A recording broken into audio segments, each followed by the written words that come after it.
Imagine a place where, I don't know, every tradition seems to tell a story, and the very air hums with generations of memories, cherished memories. What if a village wasn't just a spot on a map, but a living, breathing home for the human spirit?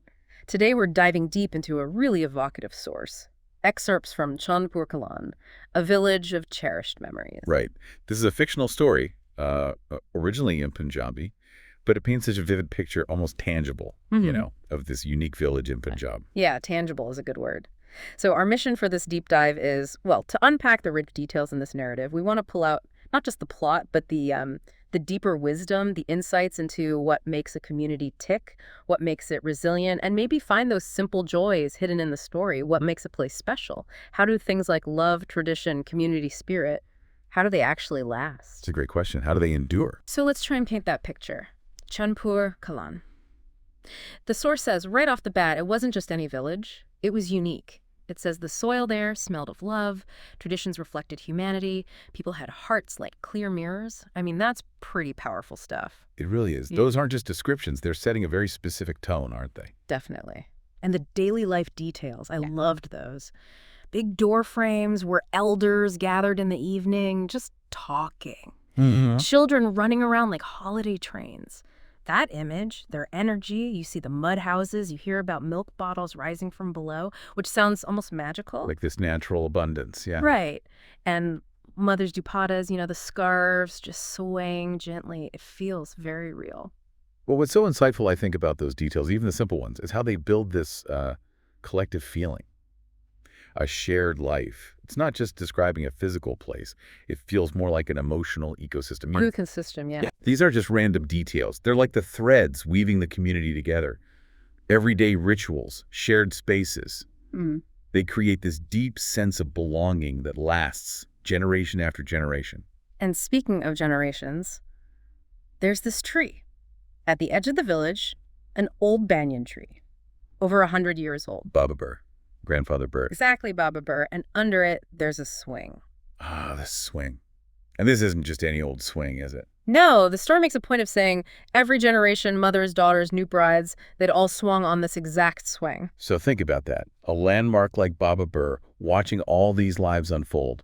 What does that symbolize for community, really? It feels like a living record keeper almost. A silent witness holding all those stories, the village's history and its branches. Exactly. More than just a tree, right? It's this tangible link to the past, the constant. It shows how communities use these enduring things, these landmarks, to build a collective memory. It gives them continuity, identity, especially now maybe, when so much is digital, transient, a physical anchor like Baba Burr.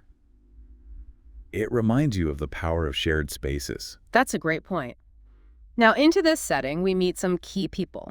First, there's Banta, a young guy, described as ordinary looking maybe, but a king at heart. Right. He's one of the village's best wrestlers, apparently, but his real thing, his passion, is just serving people, helping out. And then there's his mother, Mado.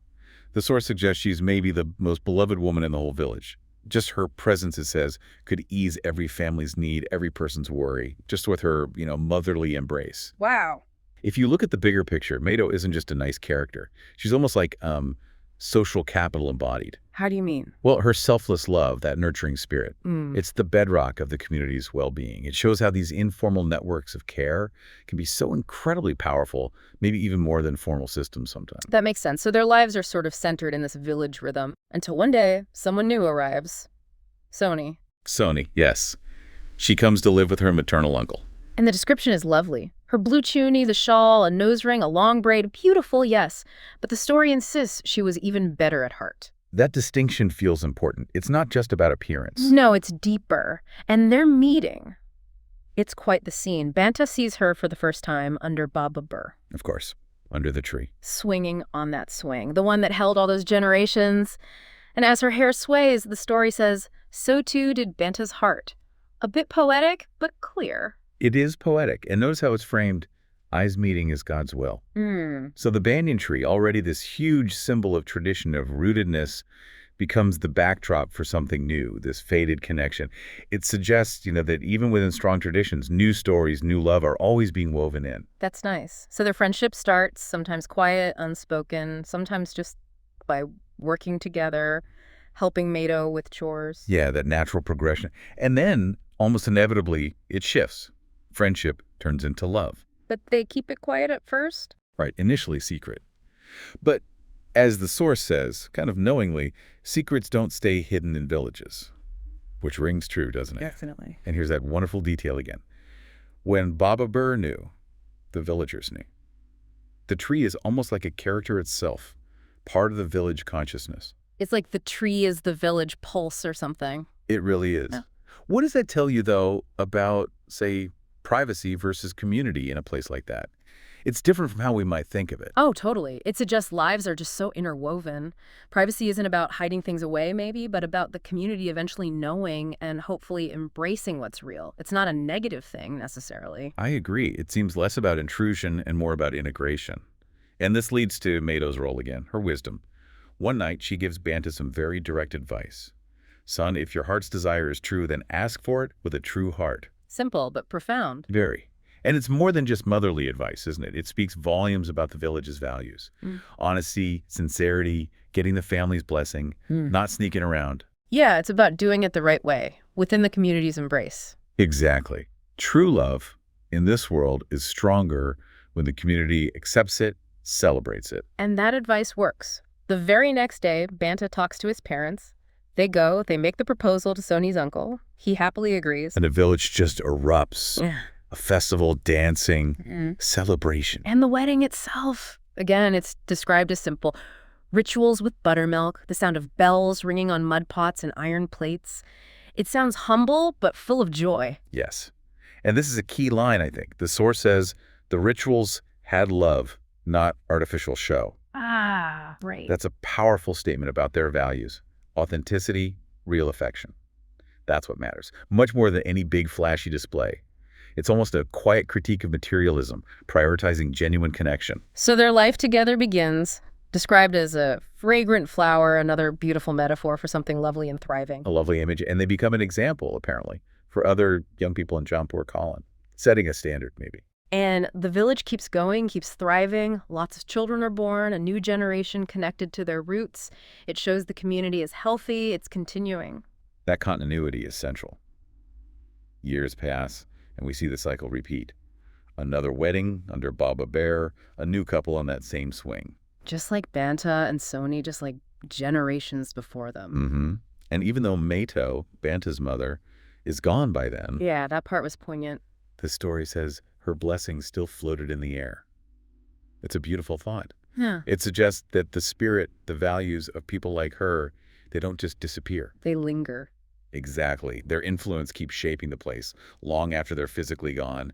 The legacy of that kind of selfless contribution, it lasts. So Chandpur Kalan, this fragrant village, the source ends by saying it has been, is, and will remain this way for centuries. Where memories are preserved, love becomes the dust of footsteps, and every new day becomes an old story. Wow. It leaves you with a powerful feeling, doesn't it? It really does. So we've just done this deep dive into Chandpur Kalan, this place where simple life, community, and love create something truly lasting, something cherished. What really struck you most, looking back at this journey into a village of cherished memories? For me, maybe it's the reminder that the biggest stories aren't always the loudest ones. Sometimes they're these quiet, beautiful unfoldings of life in a place that's deeply loved. Yeah, I agree. It's not about empires or grand events, but about the texture of everyday life and connection. It definitely makes you wonder, doesn't it? What are the Baba Burrs in your own life? You know, those places or traditions, maybe even people that have witnessed time pass, held memories, and connect you to your roots. That's a good question to sit with. What anchors us like that tree anchored them? And maybe how can we cultivate a bit more of that fragrance, that deep sense of community and cherished memory that they found in Chandpur Kalan, even in our busy modern lives? Something to think about.